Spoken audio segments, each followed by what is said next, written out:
how he feels. If he feels soft after this victory, to leave a message for the Brazilian fans.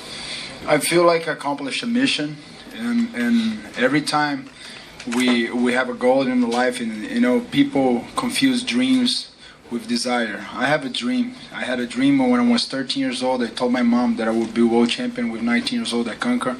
And I have a dream, me and my camp, my friends, my family.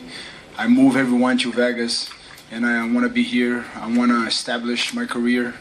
I made a bad move when I was young. I left the UFC, and I went back to live in Brazil. So now I'm very focused. I'm training hard in Vegas. I know what I want. UFC knows I'm paying, I'm doing the sacrifice, and I'm here to make a statement. So I was part of the past, I'm part of the present, and I will be part of the future. And the message that I have to Brazil is, Brazil, get ready. UFC is coming, and today was like World Cup in Brazil. So everybody here in America doesn't understand. You guys are going to see the best crowd of people. They're very, like all these guys here sitting down, they've never been to Brazil. Brazil love UFC. It's the second sport in UFC in Brazil right now is UFC. Open TV is supporting UFC. Dana White Lorenzo is investing in UFC, bringing this many shows possible to Brazil. And Brazil, we're gonna overcome soccer. You listen to this. I know it sounds crazy, but we're gonna overcome soccer in 3 years. And I know that for a fact because wherever UFC goes, overcome everybody. So I'm not a crazy dreamer. This is reality. So UFC, get ready. Brazil, get ready. Well said, Vitor. And you're overcoming soccer when the World Cup is there in 3 years? That's right, Kevin. That's right. You heard him. We are the only sport in the world besides soccer. Dana White, if he wants to do a UFC Olympics, and if Dana White wants to do a UFC college, if Dana White want to do a UFC World Cup, this can do it right now. We have all over the world, this is the growing sport ever. So Dana White has all this potential. If he wants to commit and do an Olympics, UFC Olympics, I bet everybody's going to love it. Yeah, Kevin. Get ready, Kevin. No complaining. Rashad, I wanted to ask you about a couple comments I saw on Twitter tonight by John Jones. He said, nice fight, I'll be ready. And also in response to a question about how he thought you looked, he said, same old stuff. Wonder if you can respond. That's fine. I mean, if it's the same old stuff, then that's probably exactly why he didn't want to fight me the first time. John knows what happens when we train. And he knows if I'm focused and I'm strong and I'm healthy, then he knows he has a fight on his hands. John's a tough guy. John's a champion. But I know where John's weak at. And he knows where I'm weak at. But we'll see who cover those weak areas up first. He has a tough fight with Rampage. Rampage does move like Frankenstein. He's not what he used to be in some areas, but I think if he does catch him, he could put him to sleep.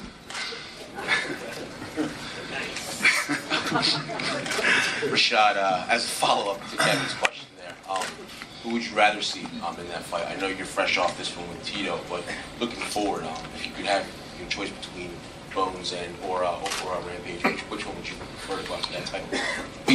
I would prefer to get it from Jones just because I would love to be the first one to beat him, like really beat him. And, he's so cocky. So cocky. Like, you think I'm cocky, he's real cocky. He's for real cocky. Like, I'm on camera joking around cocky. He's like, go to sleep praising himself cocky. That's how cocky he is. But I mean, like, I would love to teach him a lesson. And, if he make it past Rampage, then I'll get a chance to do that. But, like I said, he has a tough fight ahead of him. And if Rampage does his work, then he can actually do something. I think Rampage should come and train in my camp for this fight. That's questions for Rory. Rory, there's a lot of hype that's beginning to generate behind you. I mean, you hear what GSP says, you hear what Dana White says, you hear what the media says. How do you deal with this at such a young age, with all this focus now starting to follow you? Yeah, it's a nice compliment, but I got a level head on my shoulders, and I'm just gonna keep training and keep fighting, and keep winning, and hopefully putting on good performances that everyone likes. Dana, can you talk about Constantino's performance as well as Brian's performance? Because they did, pretty good tonight. Yeah, no, well, you know, he just won another bonus. And yeah, very tough fight these two had. It was a war back and forth. Looked like Jorge was going to get stopped there. He turned it around, got the top position. It was a good fight, yeah, against a real tough guy in Jorge Rivera. And I got to say, what John Jones said about seeing the same old stuff from Rashad, I don't know about the rest of you, but I didn't see the same old stuff tonight. I was actually very impressed with his performance. Going to the head, to the body. You know, you very rarely see guys go to the body in MMA. And big sign. I mean, he looked fantastic tonight. You know, a lot of times Rashad's caught a lot of flack for going in there and double legging and putting you against the fence and trying to wrestle. Man, that wasn't a wrestling match tonight. That was a well-rounded mixed martial arts fight. Very impressive. And like I said, I thought there was going to be ring rust. It's what I kept talking about the whole time. If that was ring rust, it's going to be scary to see when he's not rusty. Question for Brian over here. You've had a lot of interesting moments in your career, a very long career, but you just want to check because you beat a guy wearing a Speedo, I guess. That has to rank up there as one of the more... That wasn't a Speedo, man. I don't know what that was. I've seen Speedos before. And that's the fact, right? That had to be a custom-made... I don't even know what that was. But is that the reason why he got the But he deserved bonus? every dime of the $70,000 that he made tonight. So, what do you think of that?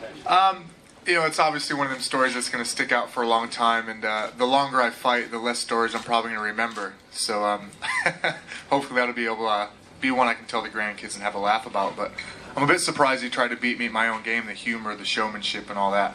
I know he's been around a long time. I haven't seen him do anything like that. So, yeah, I was a bit surprised. And if you could just put it to words, again, you've had a very long career. It took you a very long time to get here, and you got on the card at 127 due to an injury. Now you got 2 wins in a row in the UFC. Can you describe how this feels? Because for a while it looked like you might not get here. It's a bit surreal. I always knew I could compete with the best guys in the world because I trained with the best guys in the world out in California for 4 years. So to be able to get my chance and actually come out and win my first 2 fights, and you know, I got thrown at the wall and I stuck. You know, they can't get rid of me for a little while. So yeah, I'm pretty happy. I've done what I set out to do. Brian, can you talk about, to your left over here, this was supposedly your first ever training camp because everything was always sort of messed up with all your fights. You're always on short notice. Can you talk about, because you're sort of, on one of your blogs, you were sort of like, I don't know what to do here, that there's so much time to train. Can you talk about that as well as when you were on the, when Dennis had your back, there were many of us who were like, this is not good for Brian, but you survived. Yeah, you know, I've had, you know, 11-year career, 70-some fights. The most notice I've ever had for a fight was probably 6 weeks. And that was a bit of a long time to sit and ponder an opponent and ponder how to train, what to focus on, all that kind of stuff. Well, this one I had about, you know, 3 months. You know, I thank you guys for the notice on that one. It was nice to have that security, but man, that was a grind to go through 3 months just thinking, you know, am I doing the right things? You know, if I get a bit injured and you take 2 or 3 days off, you know what I mean, it kind of plays on you. Whereas before I kind of pushed through that a little bit more because I knew I didn't have time to rest. Or here, when I did rest, I felt guilty. You know, like I said, it's not that I haven't trained my whole life pretty consistent, but to have it all packed in like that, it was a bit stressful. What was the second part of your question? When you had your back, many of us were thinking, oh, not good for you. I was just worried about that cup and worried about his uniform malfunctioning, to be quite honest. No, I knew I was fine from there. I've been training with a couple of very, very good black belts in Australia at Dominance Mixed Martial Arts in Melbourne, and every day I let them have mount and I let them have my back. And you know, these guys haven't they haven't played that much with the MMA, and I play with them a little bit, you know, and start hitting them, and it's not something they're used to. Towards the end of the camp, they got used to it, but it throws them off. So I had a teammate trained for about a year that fought Hallman in the IFL a long time ago, and he had my teammate's back for a while, and my teammate actually busted Hallman up pretty bad from that position. So when he had my back, I actually kind of remembered that, and I started throwing punches and playing, and I just had to be patient. I wasn't really threatened with the choke unless he bellied me down. Konstantinos, can you talk about your performance and then the ebb and flow of that fight? Because I mean, you went from should have been the first fight of the night to on the pay-per-view and had that kind of war. Obviously, great opportunity to fight in the main card. Now, I'm not really satisfied with the way I perform, but bottom line, I got the fight, I got the decision. I got to go back to the gym and look at my mistakes and work with my coaches and figure out how I'm gonna get the next fight. But honestly, I think the nerves got to me. I was very tired. I got tired, and I ended up wrestling with the guy, and that's not me. I'm not a wrestler. I really was planning to keep my distance and exchange with the guy, but I don't really know what happened. I just got stressed out and I stepped too far. I got in, and before I even realized, I was clinching with Rivera, and I had to take him down from there. So he's a tough guy. I give him props, but it feels good that I got the first fight out of the way, and hopefully next time I get to fight the way